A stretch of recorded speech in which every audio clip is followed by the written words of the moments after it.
Lumajang. And then hari ini dari Jogja, Surabaya, dan sekarang kita melipir sedikit ke Sidoarjo. Kita mau berwisata salah satu tempat unik yang saya lihat di Sidoarjo, yaitu Museum Empu Thantular. And then kemarin sebenarnya hari Minggu ya saya mau kesini, cuman hari Minggu kemarin ada acara nikahan gitu. Dan sekarang kita tercapai. Bye bye. Oke, ini pintu masuknya dan sekarang kita masuk ke dalam. And then jangan sampai tutup lagi kan. Kita masuk ke dalam, beli tiket, museum buka. Kemarin itu tutup. Mohon maaf.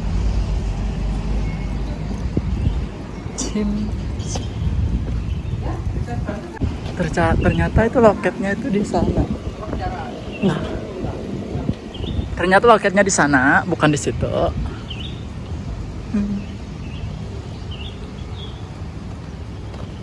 Ada candi. Oke.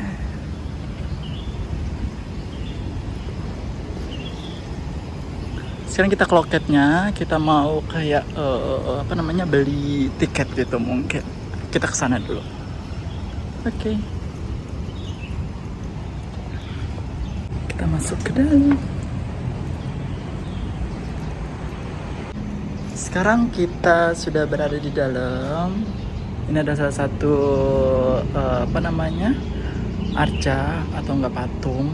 Itu ada Prajna Pramita asal Pasuruan. Digambarkan duduk di atas lapik Padma, mempunyai dua tangan di dalam sikap Dharma Cakra Muda, dianggap sebagai lamping ilmu pengetahuan dan kebijaksanaan. Oke.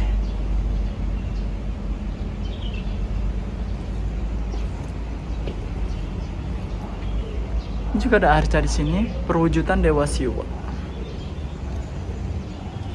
Dewa Brahma.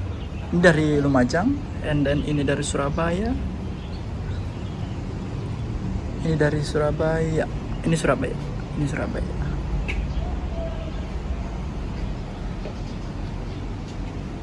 Sebenarnya di luar sini banyak kayak arca-arca gitu dari semua Jawa Timur, dan sudah taruh di sini, dan sekarang kita mau explore di dalam. Ini salah satu batuan yang ditemukan di Indonesia. Ada batuan beku, batuan endapan, batuan malihan. Nih, ada batuan. Semua batuan di sini dipamerkan gitu, ya kan?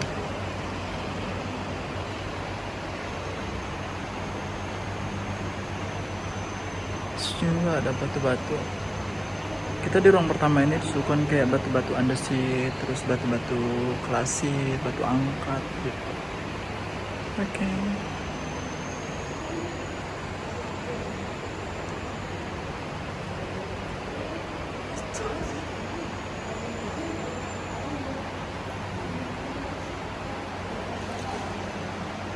Ini kayaknya fosil kerbau atau singa. Masa singa? Kerbau palingnya. Tapi udah membatu gitu, berarti udah beribu-ribu tahun paling ini.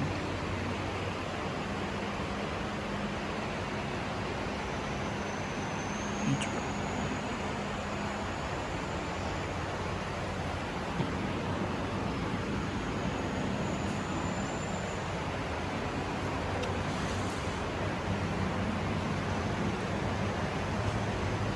Oke, Pak.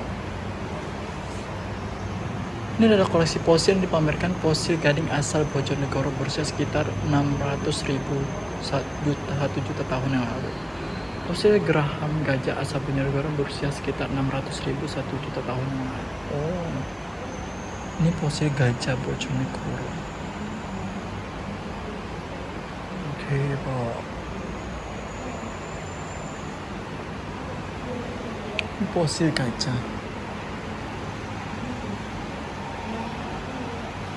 Ini adalah fosil tengkorak manusia purba. Berdasarkan data arkeologis diketahui bahwa daratan Indonesia mulai dihuni manusia purba sekitar 1,9 juta tahun yang lalu.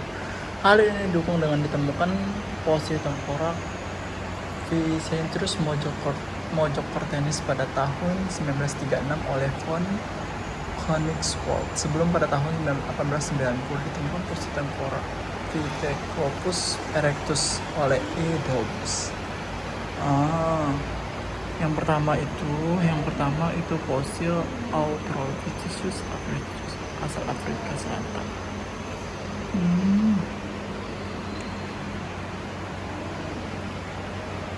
Tapi ini cuma duplikat gitu sih. Soalnya tulisannya duplikat. Ini adalah duplikat fosil Bopithai asal Nganjuk berusia sekitar 700 tahun yang lalu. Proses fossilisasinya sebelum sempurna. Adalah binatang jenis lembu liar berkuku dua yang sekarang sudah punah.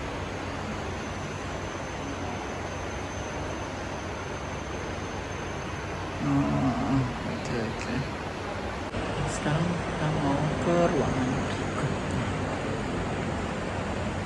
Fosil ini terbentuk karena semua bahan organik pada kayu telah digantikan oleh mineral, biasanya sejenis silikat seperti quartz, dengan struktur kayu yang tetap terjaga. Proses fosilisasinya terjadi di bawah tanah ketika kayu terkubur di bawah lapisan sedimen. Air yang banyak mengandung mineral masuk ke dalam sel-sel tanaman, sementara lignin dan selulosa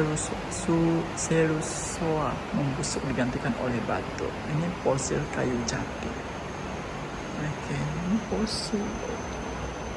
Oh my god, kita lihat ya.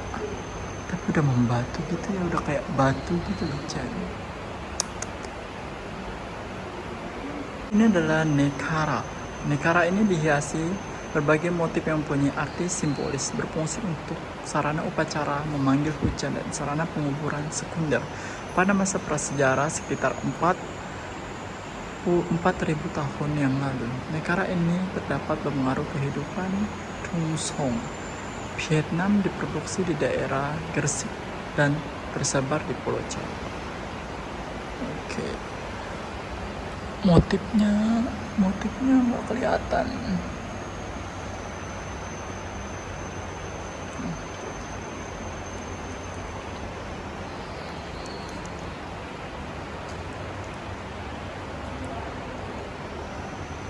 Ini salah satu koleksi dipamerkan kapak genggam yang nomor 1.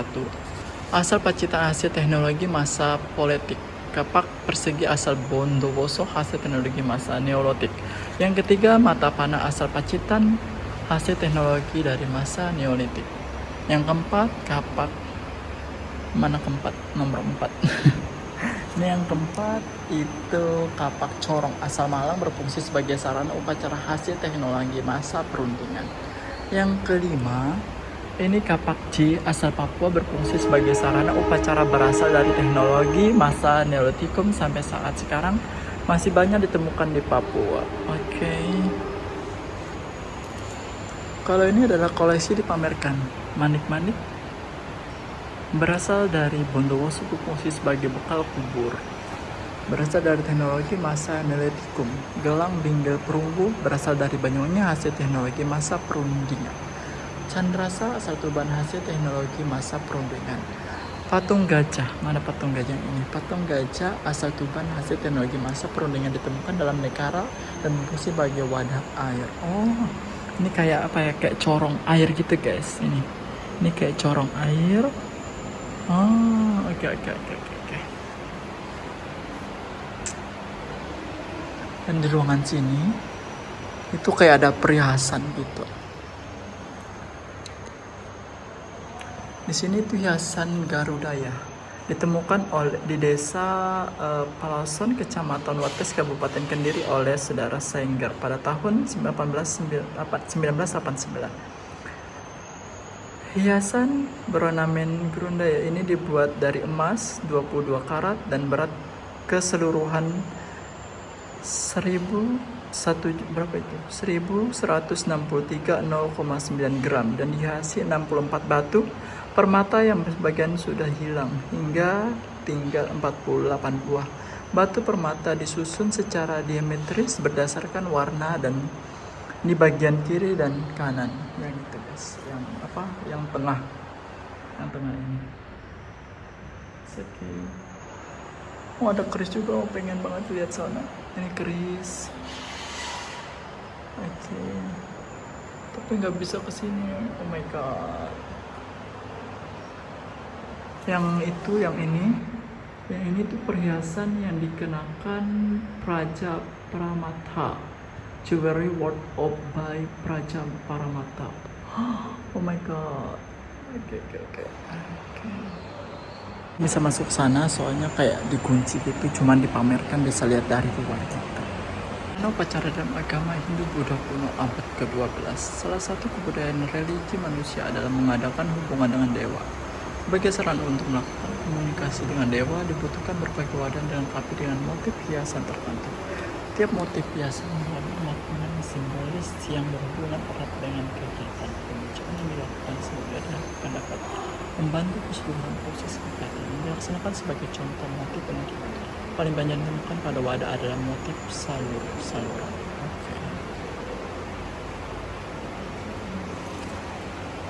Yang pertama itu trisula dan cakra sebagai hiasan petaka asal Malang. Yang nomor kedua itu lampu duduk bersumbu 4 asal Malang. Yang ketiga bejana prasarana zodiak untuk menghitung waktu asal Probolinggo. Genta pendeta yang dihiasi motif singa asal Malang nomor 4. Nomor 5 bejana wadah air Amerta asal Probolinggo. Yang keenam lampu gantung asal Madiun. Nomor 7 genta pendeta yang dihiasi Vajra asal Madiun. Nomor 8 genta pendeta yang dihiasi Belati asal Malang. Nomor ke-9 Pasu Sudhamala sebagai wadah air Amerta asal Stendikut Museum Surabaya. Nomor 10 Pendupan asal Madiun. Nomor 11 Lengser asal Malang. Nomor 12 Narpana asal Madiun. Oke.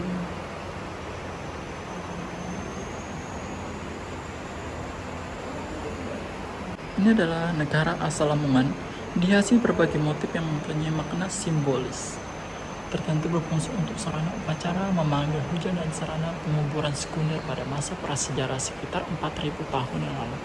Berdasarkan data arkeologis, negara diproduksi di Gresik banyak tersebar di Pulau Jawa, Jawa Barat, Jawa Timur, dan Bali, merupakan pengaruh budaya Dongsong Vietnam.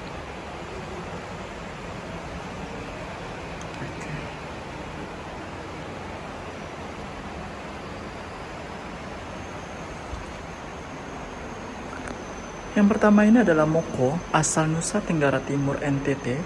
Moko adalah genderang kecil seperti negara yang berasal dari masa prasejarah. Pada bagian diberi hiasan spiral dengan bentuk salur dan melambangkan kehidupan. Moko berfungsi sebagai sarana upacara minta hujan dan juga bisa berfungsi sebagai mas kawin. Yang nomor pertama, ini pertama kali ini. Yang nomor kedua adalah Suryatama, asal Nusa Tenggara Timur. Termasuk jenis kapak. Oh ini. Termasuk jenis kapak perunggu hasil teknologi masa perundingan yang dipergunakan sebagai sarana upacara hiasan motif ketok muka manusia. Dianggap mempunyai kekuatan gaib sebagai pengusir pengaruh roh jahat. Motif hiasan seperti ini menunjukkan adanya pengaruh kuat dari kebudayaan Dongsong Surya, berarti dari matahari, dan Stambah, berarti tiang. Oh, ada muka manusia sih. Oh ya benar. Ini muka manusia, ini yang tengah-tengah ini itu ada muka manusia gitu. Kayak gambar muka manusia gitu. Oke. Adalah benda-benda terakota peninggalan Majapahit. Salah satu peninggalan Majapahit yang sangat unik adalah benda-benda terakota tanah liat bakar yang dibuat dari sekitar abad ke berapa itu? 16 Masehi.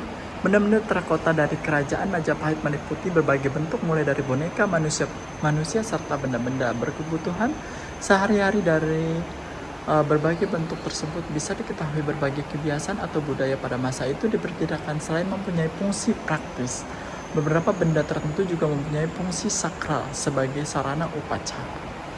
Yang pertama ini itu kendi Amerta. Yang kedua itu berbagai bentuk kendi berasal dari abad ke-16 Masehi. Yang ketiga itu kendi tak berceret dihiasi motif salur-saluran berasal dari abad ke berapa itu? 15 Masehi. Fragmen boneka kepala manusia berasal dari